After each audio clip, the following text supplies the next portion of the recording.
niloloko ka ng motivation at ito ang dahilan kung bakit hindi nagbabago ang buhay mo. Sa buhay, halos lahat ng tao ay nangangarap na maging mahalaga, na may marating at may makuhang saysay ang kanilang ginagawa. Lahat ay gustong magtagumpay. Milyon-milyong tao ang nanonood ng motivational videos bawat linggo. Sa una, nakakaramdam sila ng inspirasyon and gumagaan ang loob nila, parang lumalakas ang isip nila. Pero pagkalipas ng ilang araw, ganun pa rin ang buhay nila. Walang nagbago. Simple lang ang katotohanan. Hindi mo mabubuo ang isang matagumpay na buhay gamit lang ang motivation. Kapag walang disiplina, mabilis nawawala ang motivation at walang tunay na pagbabago ang nangyayari. Noong unang bahagi ng dekada 90, sa isang tahimik na industrial town sa hilagang bahagi ng Europa, may isang binatang nagngangalang Lucas. May matinding ambisyon siya. Gusto niyang lampasan ang kinalalagyan niya at bumuo ng mas maayos na kinabukasan. Tuwing gabi, pinupuno ni Lucas ang isip niya ng inspirasyon. Nagbabasa siya ng mga libro tungkol sa tagumpay, nakikinig ng motivational recordings, at nagpaplano ng perpektong buhay. Paulit-ulit niyang sinasabi sa sarili niya, "Simula bukas, gigising na ako ng maaga. Mag-eehersisyo ako araw-araw, mag-aaral ako gabi-gabi." Sa pag-iisip pa lang nito, ramdam na niya ang kumpiyansa at excitement. Pero hindi nagtatagal ang pakiramdam na iyon. Pagkalipas ng 2 o 3 araw, bumabalik ang pagod. Lumalakas ang tukso ng mga distractions. Nagiging makatwiran ang mga dahilan. Unti-unti, bumabalik si Lucas sa mga nakasanayang ugali na siyang dahilan kung bakit siya na-stuck. Paulit-ulit na pagsubok at pagkabigo ang nagdulot sa kanya ng matinding pagkadismaya at galit sa sarili. Isang gabi, pagkatapos ng trabaho, nakausap ni Lucas ang isang katrabaho niyang si Marek. Hindi maingay si Marek at hindi rin pala bida, pero may kakaiba sa kanya. Maaga siyang dumarating araw-araw, may sinusunod na routine, nag-eehersisyo pagkatapos ng trabaho at unti-unting pinapabuti ang sarili niya ng tahimik.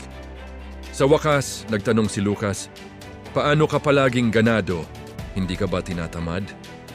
Ngumiti si Marek at sinabi, "Hindi ako umaasa sa motivation, umaasa ako sa disiplina."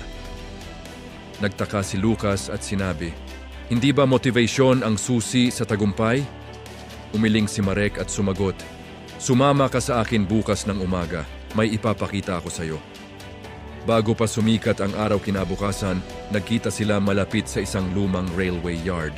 May isang matandang manggagawa na nandoon na, maingat na sinusuri ang riles, gaya ng ginagawa niya araw-araw sa loob ng maraming dekada. Hiniling ni Marek na ipaliwanag ng matanda kung bakit patuloy pa rin siyang pumapasok araw-araw. Tumingin ang matanda kay Lucas at sinabi, "May mga araw na parang walang nagbabago. May mga araw naman na may nakikita akong problema na pwedeng magdulot ng aksidente, pero hindi ako lumiliban. Kapag nagtrabaho lang ako, kapag inspirado ako, may masasaktan." Tinanong ni Lucas, "Ibig sabihin, pumapasok ka dahil mahal mo ang trabaho mo?" Ngumiti ang matanda at mahinahong sumagot, "Hindi. Dahil ito ang responsibilidad ko. Dumarating at nawawala ang motivation. Pero ang disiplina ang nagpapanatili ng kaayusan."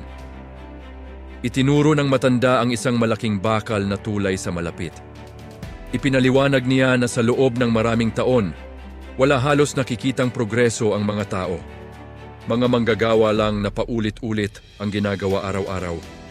Ang totoong trabaho ay nangyayari sa pundasyon, sa mga bahaging hindi nakikita.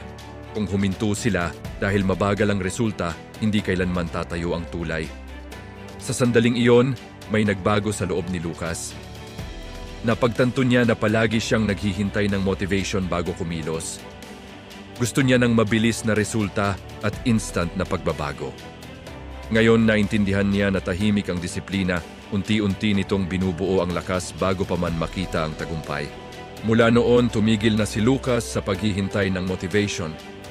Gumawa siya ng simpleng routine at sinunod ito kahit ano pa ang nararamdaman niya. Kapag pagod siya, pumapasok pa rin siya. Kapag boring ang araw, nagpapatuloy pa rin siya. Kapag mahirap, nananatili siyang consistent. Lumipas ang mga linggo, naging buwan, At ang mga buwan ay naging taon. Hindi nagbago si Lucas agad-agad, pero dumating ang panahong napansin siya ng mga tao. Naging bihasa siya, maaasahan at nirerespeto.